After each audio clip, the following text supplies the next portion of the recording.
Cour suprême de la diaspora, organe suprême de la résistance congolaise, s'est réunie en section extraordinaire dans la nuit du 17 au 18 décembre 2012 pour examiner les cas de flagrance dans les chefs de M.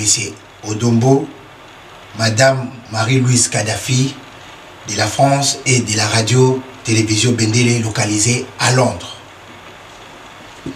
La Cour suprême de la diaspora note avec regret que M. Odombo et Marie-Louise Kadhafi, des parvenus du combat de la résistance, se sont donné les luxe de proférer des injures en public à l'endroit du père de la résistance et père de la démocratie congolaise, en l'occurrence son Excellence M. Etienne Tshisekedi Mulumba, président élu de la République démocratique du Congo.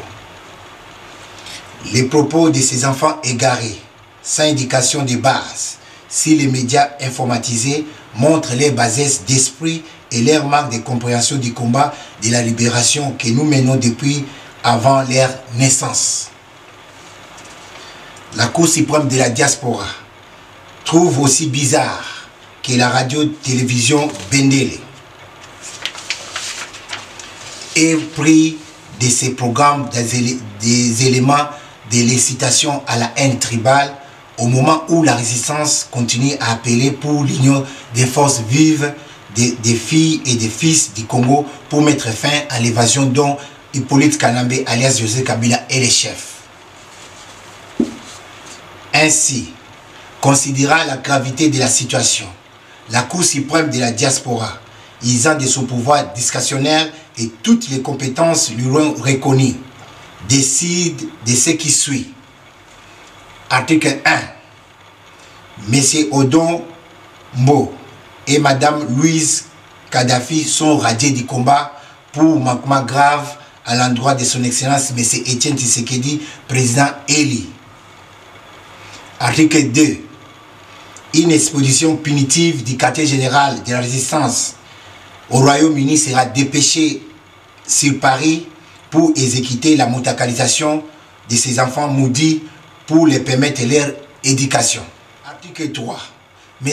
Odombo et Louise Kadhafi sont donc interdits de se produire dans n'importe quel média au risque de s'attirer d'un lourd tribut de montacalisation. Article 4. La radio-télévision Bendele est suspendue d'émettre jusqu'à ce que M.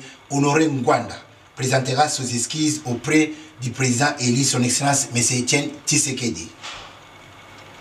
Article 5. La Cour suprême de la diaspora met en garde cette radio de télévision aux couleurs des 1000 collines que toute tentative d'explosion sera suivie du sabotage et de sa fermeture définitive, ainsi fait à Londres le 18 décembre 2012. Que vive la République démocratique du Congo, que vive la résistance congolaise, ensemble nous vaincrons, que l'Éternel notre Dieu bénisse la République démocratique du Congo. Je vous remercie.